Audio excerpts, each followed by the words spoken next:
Ball State University. News for the campus community and all of Delaware County. This is NewsLink Indiana.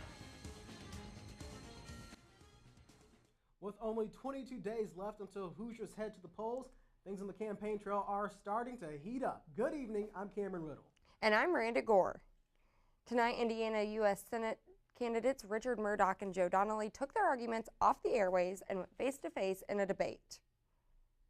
Republican Richard Murdoch, Democrat Joe Donnelly, and Libertarian Andrew Horning squared off in the WFYI studios in Indianapolis. They took questions from the audience and also participated in a Lincoln Douglas-style debate on important issues. Murdoch and Donnelly split the time between voicing their platforms and attacking their opponents. One of the things we have to do is continue to work on jobs. It's the most critical thing of all to make sure everything goes right for our Hoosier state. And I work with Senator Lugar to make sure we saved over 100,000 auto jobs. And you sent out a letter about Senator Lugar where you said he betrayed conservatives. And the word betrayed, you can disagree, but betrayed? Well, it is always important that we work together. And, you know, I've been amazed in watching so many of the TV commercials. Congressman Donnelly would like to paint me as this person who can't work with others and is very harsh and cold. And I find that shocking. If that were true, I wouldn't see one of the most important things I've done as state treasurer is helping to set up a college savings plan that's increased by 10 times the number of people who are now saving for college. And I worked with Democrats to do that. A little heated out there, folks. The candidates will square off again in the second and final debate October 23rd in New Albany. Republican Senator John McCain will be in Indianapolis this week to campaign for Senate candidate Richard Murdoch. McCain is scheduled to attend a fundraising breakfast on Wednesday. He'll then take part in a roundtable discussion on the economy with business professionals. High-profile Republicans hope that the campaign events will help boost Murdoch in this tight race against Democrat Joe Donnelly. 2 victims were robbed at gunpoint early Sunday morning east of campus. This is the third armed robbery in 4 weeks, and students are a little bit concerned about their safety. Now, this armed robbery happened around 3:30 a.m. on Sunday morning. They're at the corner of the intersection Locust and Wayne Streets, and the 2 victims being involved were Ball State students. The suspects were described as black males in a black sedan. And even though there were weapons, they were not used on the victims. Now, the university says safety still remains their top priority, and they'll send out public safety notices when anything happens on Ball State or around campus. As excise police continue to crack down on Ball State students, some left with good memories this homecoming weekend, while others gain legal charges. Nicole Griffin has the story. 19 people were arrested this weekend on 23 charges during homecoming weekend at Ball State. These charges included illegal possession of alcohol, illegal transportation of alcohol, and various traffic violations. Officers making arrests this weekend are part of the Intensified College Enforcement Program. These programs are taking place at IU, Indiana State, Notre Dame, and Purdue as well. The goal of the program is to change the overall behavior of college students. I think it's a good idea because people, there's a certain limit to how much you should drink, and if you're just drinking at the game and you're of age, then you have nothing to worry about, and if you're underage, then you should know you shouldn't be drinking too much. The number of arrests this past weekend at Ball State is far less than those at other campuses and bigger games. During the Ball State and IU game on September 14th, there were a record of 110 arrests made. I felt like the energy for the crowd was a lot more intense than it had been in years past, but I didn't know if that was because we were finally starting to win a lot more games and people were excited about the team, or just because people were drinking so much. Because your brain is still sober enough to know how drunk you are at lower levels. The brain knows that there's a problem. In Muncie, Nicole Griffin, NewsLink, Indiana. Officers feel that the intensified enforcement program has already begun changing behavior at college campuses across the state.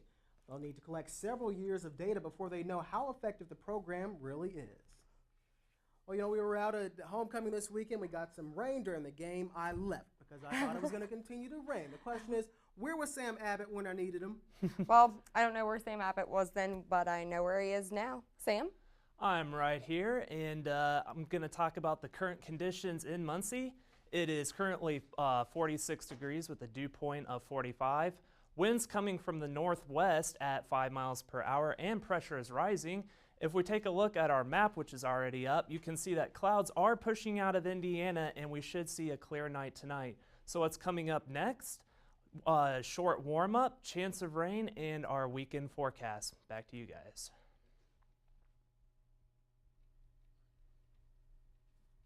Thanks, Sam. The Cardinals' big victory over Western Michigan gave Ball State students a reason to smile this weekend. And now that the events are over, the financial results of homecoming is making economists optimistic. NewsLink Indiana reporter Craig Collins has the story. 1, 2, let's go, Ball U!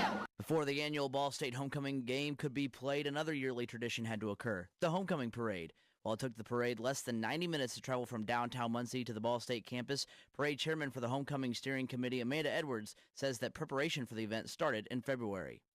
For me, the beginning stages were just kind of making sure we had all the basic facilities. So we start at Muncie Central High School, so we had to make sure that we had those facilities basically blocked off for us far enough in advance. And then we kind of went to making sure the paperwork and street closings and all of that. And then at the beginning of this semester, that's when all of the entries for the parade and everything started to roll in. Edwards says that the parade benefits the Muncie community as the event unites Ball State and the city of Muncie. Over the years, the Ball State Homecoming Parade has been a source of entertainment for Ball State students, alumni, as well as the city of Muncie. And along with that entertainment value, there's also some economic value to events like homecoming for the Muncie community. President and CEO of the Muncie Chamber of Commerce, Jay Julian, says that there are two factors in Ball State's economic effect on Muncie. Certainly events like homecoming, family weekend, those sort of activities import money and wealth into the Muncie area. Some of the success and the direction that the Ball State football team is headed certainly brings more people. The attendance has been up. If attendance is climbing, then it stands to reason that more people are eating and drinking and driving, and that obviously influences the economy in a positive way. Julian says that the Muncie economy is doing well, with Ball State significantly aiding in its development. We're actually doing a little bit better than many in this part of Indiana, it's East Central Indiana area. Maybe because we have two really strong anchors. Obviously, Ball State University and IU Health Systems are good, strong economic anchors, and they've helped the Muncie economy along through this choppy economic time we're in now. In Muncie, Craig Collins, NewsLink Indiana. Edwards says that the winners from Saturday's parade will be announced later this week. The post office has been profiting the past few months, but is it enough to stamp the USPS out of debt? And Facebook is removing a service for users only in Europe. Find out exactly why after the break. This is NewsLink Indiana. Welcome back. Let's get a look at your daily news headlines for tomorrow. Kirsten Davenport's in the studio with more. Kirsten? Thanks, Miranda and Cameron. Here are the previews of what's coming up tomorrow in the DN Tomorrow. The debate between senatorial candidates Murdoch and Donnelly took place tonight. A breakdown of the event will be featured in tomorrow's headlines of DN. Also, Consulate General of Israel to the Midwest will be at Ball State tomorrow at p.m. at Cardinal Halls A and B. And Bikers, a plan by downtown Muncie to install bike lanes, is now in the works. The planned lanes will start at Main and Walnut Street and end at Willing Avenue. All that and more coming up in tomorrow's edition of Ball State Daily News on newsstands across campus or online 24 hours a day at bsudailynews.com. Thank you, Kirsten. Americans are finally releasing that tight grip on their wallets, and it's helping to send their retail sales higher. The Census Bureau reports sales were up 1.1% in September. Last month's car sales also reached their highest level in more than 4 years. The agency also says higher gas prices are driving retail sales up. Gas prices rose across the nation in September, leading Americans to spend 2.3% more at the pump. You may be tired of all the political mailings stuffed in your mailbox, but the post office isn't. The increase in election mail and top postage rates paid by super PACs are keeping the post office out of bankruptcy, at least for now. Federal candidates, political parties, and special interest groups are mailing out more flyers and postcards than in previous years. The USPS estimates that the election mail and the holiday shipping season will carry them through at least for a while. And Facebook won't be recognizing your face anymore, or at least not in Europe. As of today, Facebook will be turning off its facial recognition feature because of privacy concerns. Now, this comes after a review of the feature, which automatically suggests the names and people that it's tagging and uploading photos. Facebook says it plans on bringing back the feature once it complies with the European Union rules. All right, it's what everybody's talking about. You may have heard of Felix Baumgartner, who jumped from more than 24 miles from the sky, fell more than for 4 minutes, and reached speeds of more than 100 miles per hour. Baumgartner is now being hailed as an aerospace pioneer. Reporter Brian Todd has the details from CNN's Washington Bureau. With a heart-pounding hop into the stratosphere, Felix Baumgartner makes history. He jumps from 128,000 feet above the Earth, 24 miles up, higher than anyone before him. During freefall, he spun for a few harrowing moments, but stabilized quickly. It started spinning so violent, it spun me around in all different axes, and I was always trying to find out how to stop this, I was putting one arm out and it didn't work, then putting another arm out, but you're always late because at that speed, when you travel at that speed, with that suit, when it's pressurized, you don't feel the air at all. In those first seconds, he broke another record. No one had ever gone through the sound barrier outside a vehicle. Baumgartner reached a top speed of more than 700 miles an hour, well past the speed of sound. Freefall lasted 4 minutes, 19 seconds before his parachute opened. That's short of the record for the longest freefall in history. But after he safely touched down, the man known as Fearless Felix was hailed as an aerospace pioneer. It's hard to realize what happened right now because there's still so many emotions, I had tears in my eyes when I was coming back a couple times because you're sitting there and you thought about that moment so many times, how it would feel and how it would look like. And this is way bigger than I anticipated. This mission had been 5 years in the planning. In Baumgartner's ear during the ascent, Colonel Joe Kittinger, the man whose record Baumgartner broke. Kittinger had jumped from 102,000 feet in 1960. I interviewed Baumgartner and Kittinger together earlier this year. Are you jealous of Felix that he's going to break your record? I'm delighted. I'm delighted he's going to do it. He's advancing science, and he'll do a great job. Mission leaders and space officials hope this jump will show them if astronauts, space tourists, or high-altitude pilots can survive for any extended period outside a vehicle if there's a malfunction. If it held up as expected, Baumgartner's high-pressure suit could be the next generation suit for future missions. What will Felix Baumgartner do next? He told me that after this jump, he wants to pursue an occupation as a helicopter rescue pilot. Might be a bit of a letdown. Brian Todd, CNN, Washington. Baumgartner broke a 50-year record in his space jump. The last record was from 102,800 feet high. Well, we did have some rain this weekend. Weather forecaster Sam Abbott will tell us if more rain is ahead this week. Also in NewsLink Sports, we'll have a recap of Ball State's homecoming win. Stay tuned. This is NewsLink Indiana. Welcome back to NewsLink Indiana. Well, Cameron, it seems like Mother Nature just can't make up her mind. What does she want to do out there? I don't know. Rainy and cold the next day, warm and sunny the next. Let's kick it over to Sam Abbott in the Weather Center to see what is going on tomorrow. Hey, Sam. Well, thanks, Cameron. I'm just glad today ended up on a positive note. After this wet weather this morning, I am weather forecaster Sam Abbott, and I'm going to talk to you about the weather tonight. Current conditions in Indiana, we got 48 in Muncie, 50 in Bloomington, 53 in Terre Haute. Nice temperature spread across the area. Currently in Muncie right now, it's 48, and it feels like 46 with winds coming out of the northwest at 5 miles per hour. Pressure is increasing as we take a look at our radar. Clouds are moving out to the east through Ohio and should be clear throughout the night tonight. Temperatures should dip down. According to Almanac, 56 degrees today was the high with a low of 46, but was a little bit lower than our average temperature of 65 and 43, but far different than our record of 85 set in 1963 and 30 set in 1997. Later tonight, temperatures should drop to a low of 38 and should remain clear and cool. So if you're heading out, make sure to wear a jacket and keep warm.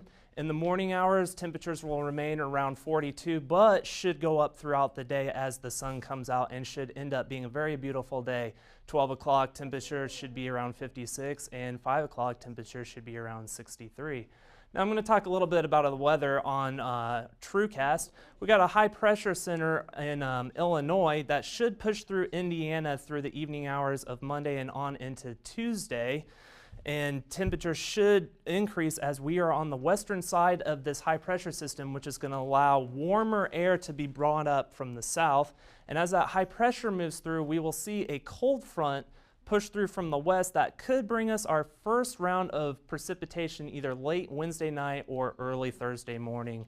Going into our 7-day forecast, we'll see a roller coaster ride of temperatures with our first chance of rain on Thursday and continuing on in through Friday. Cooler temperatures should remain throughout the weekend, over the weekend, and should be sunny. And on your workday on Monday should be warm and sunny.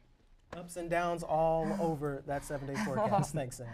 Thank you. A former Indiana basketball coach is selling some of his memorabilia. Rob Conant will tell you who next. And also, we'll have a recap of women's volleyball. Stay tuned. This is NewsLink Indiana. Hey, good evening. Welcome to NewsLink Indiana Sports. I'm Robert Conant. It was a thriller out at Schumann Stadium Saturday afternoon as the Ball State Cardinals took on the Western Michigan Broncos in a wet homecoming game. Ball State struggled in the first half as the defense allowed big runs and big passes, drive after drive. The Broncos were up 21-10 at halftime. Now, the rain seemed to be the wild card as it started to fall hard in the third quarter. Both teams seemed to struggle with the slippery conditions, making crucial mistakes on special teams. In the fourth quarter, Keith Winning threw a pass to Jamil Smith with 50 seconds remaining to take a 3-point lead. The Broncos answered right back in the final seconds with a 52-yard field goal to send it to overtime. In overtime, the Ball State defense stepped up big, forcing the Broncos to go 3 and out. And when the Cards got the ball, Juwan Edwards scored the game-winning touchdown from 15 yards out. Cards get the victory on homecoming in overtime, 30-24. They are now 4-3 on the season. The women's volleyball team played twice at Worthen Arena this past weekend. On Friday night, the Lady Cards looked to stop a 4-game losing streak as they hosted the Kent State Golden Flashes. Freshman Jenna Spetafora started at setter for the first time in her career as Jackie Seidel was sidelined with an injury. Spetafora ended the night with 42 assists. Lisa Scott led the way once again for Ball State with 13 kills on the night. Kara Bates had 11 kills and 12 digs. Ball State swept Kent State in 3 straight sets. Then they went to Saturday night. Ball State struggled against one of the top teams in the MAC as the Ohio Bobcats swept the Cards in 3 sets. After the weekend, the Lady Cards are now 10-11 on the season and 3-5 in the MAC Conference. The Indiana Fever took Game 1 of the WNBA Finals last night as they upset the defending champion Minnesota Lynx 76-70 in the Target Center in Minneapolis. Orlana Larkins led the Fever with 16 points, 15 rebounds, 3 assists, and 1 block. Tamika Catchings added 20 points for Indiana, and Aaron Phillips had another 13. Star guard Katie Douglas did not play for the Fever due to a sprained ankle, and the defense held the Lynx to just 39% shooting from the floor. The Fever will take on the Lynx for Game 2 of the Best-of-5 Championship Series in Minnesota on Wednesday night. Last night in the Major League Baseball, St. Louis Cardinals and the San Francisco Giants started the National League Championship at AT&T Park. David Freese and Carlos Beltran each had 2-run homers to help St. Louis win 6-4. Now they're actually underway in Game 2 right now of the NLCS in the Bay, and in the top of the 4th inning, it is tied at 1. Angel Pagan of the Giants has a home run for San Francisco, again tied at 1 in the top of the 4th inning. Now, the American League Championship already played their second game of the series last night in the Bronx. Anibal Sanchez pitched 7 innings for the Tigers, allowing no runs on just 3 hits and striking out 7 Yankee batters. Detroit held a 1-0 lead in the 8th inning, and it was the pinch hitter Garcia getting an RBI single, allowing Omar Infante to score, as you see right there. And then later on, Miguel Cabrera hit an RBI single allowing Austin Jackson to score, making it 3-0 in the 8th inning. And the Tigers go on to win it 3-0 as the final score. They take a 2-0 series lead against the Yankees. The series shifts back to Comerica Park in Detroit for Game 3 tomorrow night. And guys, just in case you're wondering, Bob Knight is selling his championship basketball rings and Olympic gold medals. A collection of the former coach's memorabilia will be auctioned by Steiner Sports Memorabilia. It's part of a sale that will also feature the jersey that Yankees pitcher Don Larson wore while pitching a perfect game in the World Series. The auction runs through December 5th, and it will feature Knight's rings from his 3 NCAA championship teams at IU, the undefeated 1976 season, along with the ones from '81 and 1987. All right, Bob Knight, you know he's a character. He probably needs to be in a movie. And these next guys in our next segment have produced a documentary segment that has been selected for a local film festival. Dea Hernandez will have more in NewsLink Entertainment up next. Welcome to NewsLink Entertainment. I'm Dea Hernandez. Stories and Legends Historic Preservation in Muncie, Indiana was selected for the Heartland Film Festival in late October. Ball State student-produced documentary will screen 4 times in Indianapolis during the 10-day celebration of independent films.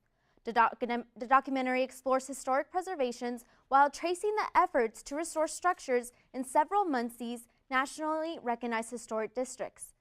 This was created as a part of Ball State's Historic Muncie Project, an immersive learning program, and won an Aurora Award for the Platinum Best Show in May.